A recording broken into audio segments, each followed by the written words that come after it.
सहित सब भेटे। कुशल नाथ अब कुशल देख पद कंज।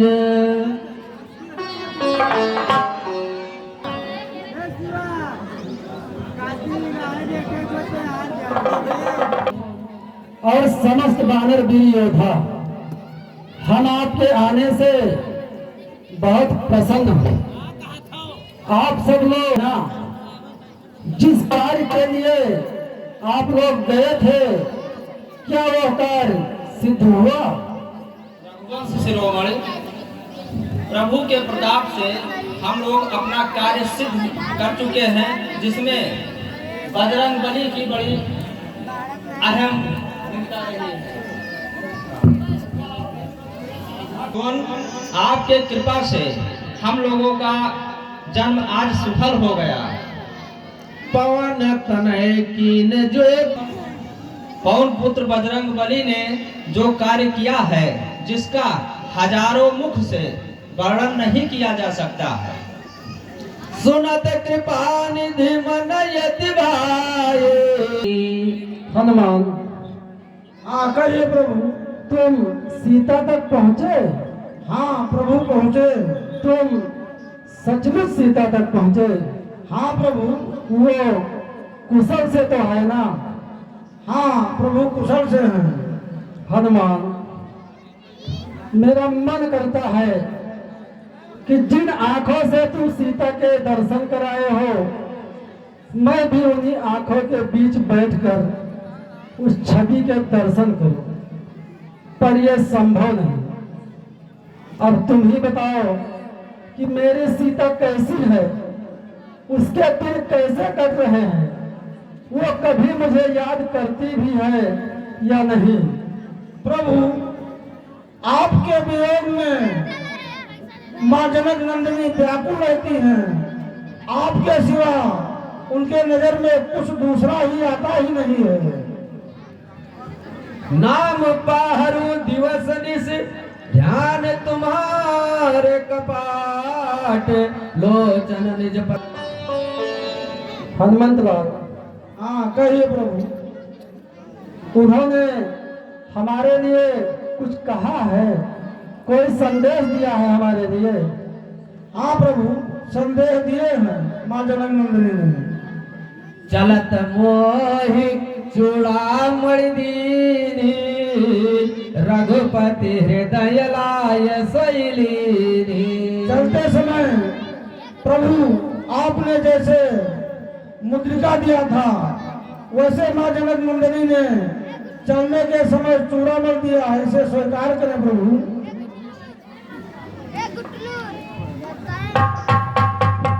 हाँ, तुम लंका में जाकर मेरी सीता से मिलकर और जो ये चूड़ामणि लाकर मुझे दिया है, तो ऐसा लगता है कि तुमने मुझे सीता से ही मिला दिया हो। ये तुम सीता का पता लगाकर मुझे उसका संदेश न बताते, तो मैं उस पापी को दंड नहीं दे पाता जिसने रघुकुल की आन पर हाथ डाला है, और मैं अपने पुरुषों की सभा में मुंह दिखाने के लायक नहीं रहता। हनुमंत राव, हाँ कहिए प्रभु। आज तूने मेरा परम प्रिय कार्य किया है।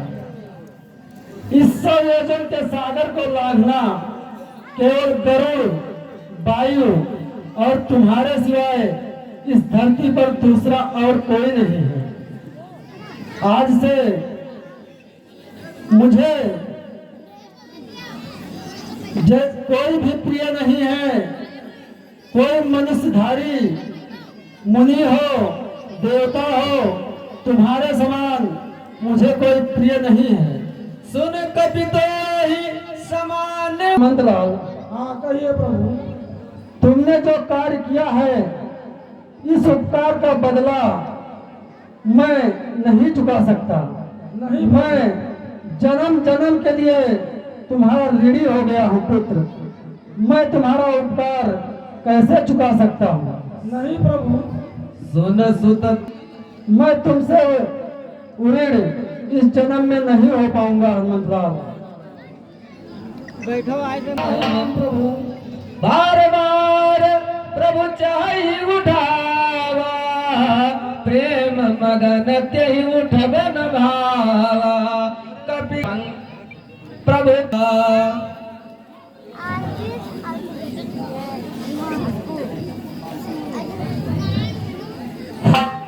महाराज सुग्रीव, यदि ऐसे बानर वीर योद्धा हमारा साथ देंगे तो हम सच कहते हैं शीघ्र ही रावण और उसकी राक्षसी सेना का नाश कर दूंगा। हनुमंत लाल, मैं तुम्हारे इस उपकार का बदला नहीं चुका सकता। महाराज सुग्रीव, आज ही से आयतों की सभा बुलाकर हमें लंका की ओर कूच करने का निर्णय ले लेना चाहिए। और हनुमंत लाल, हाँ कहिए प्रभु। अब तुम और हम शीघ्र ही रावण की लंका पर चढ़ाई करेंगे। कैसी आज्ञा प्रभु। महाराज सुग्रीव, मैं आपकी सम्मति से सेना नायक का पदभार संभालते हैं, परंतु एक सेनापति को किसी पर आक्रमण करने से पहले उसके बराबर उसकी सुरक्षा पद्धति का पूर्ण ज्ञान होना चाहिए। इसलिए हे हनुमान, नगर द्वारों को सुगम बनाने के साधन, लंका के रक्षा के उपाय, जो सब तुम अपनी आंखों से देख कर आए हो उसे इस सभा में वर्णन करो। ठीक है प्रभु। प्रभु, लंका के दुर्ग, उनके रक्षा के साधन, लंका जिस प्रकार सुरक्षित है वो सब मैं बताता हूँ। लंका के चार बड़े दुर्ग हैं, उनके किनारों में बड़ी बड़ी अर्गनाएं हैं, उनके ऊपर हुए हैं। वहाँ विस्फोट एक परकोटा है जो अवैध है, और उनके ओर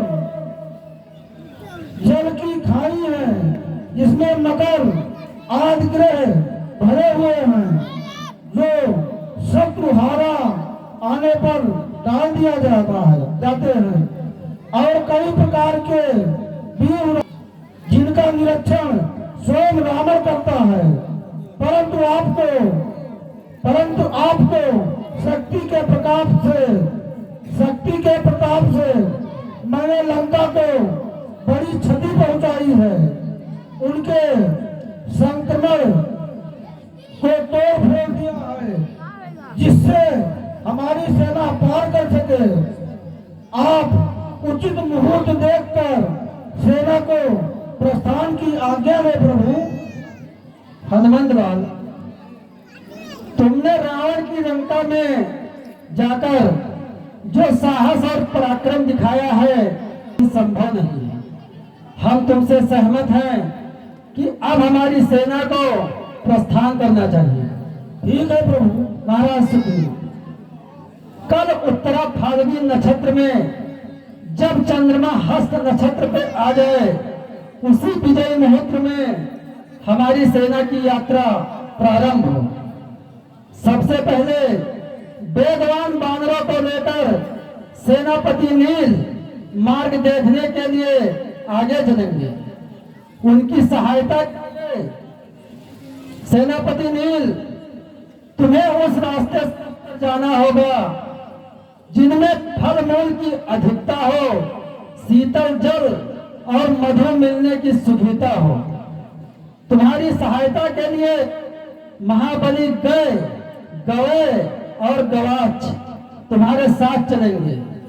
महाबली प्रसव सेना के दाएं भाग में चलेंगे और परम वेगवान कंदमादन सेना के बाएं भाग में चलेंगे।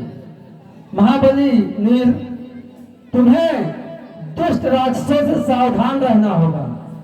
कहीं ऐसा न हो कि तुम आगे निकल जाओ और दुष्ट राक्षस फल और जल को विष आदि से दूषित न कर सके। और मैं लक्ष्मण, महाराज सुग्रीव, अंगद, नलनील सेना के मध्य में रहेंगे वहीं से सेना का संचालन होगा। रास्ते में कोई उत्पात नहीं मचाएगा, कोई अनुशासन भंग नहीं करेगा। महाराज सुग्रीव, हमारी आज्ञा का शीघ्र पालन हो और लंका पर चढ़ने का उपाय किया जाए। बोलिए राजा रामचंद्र की, बोलिए लखनऊ की।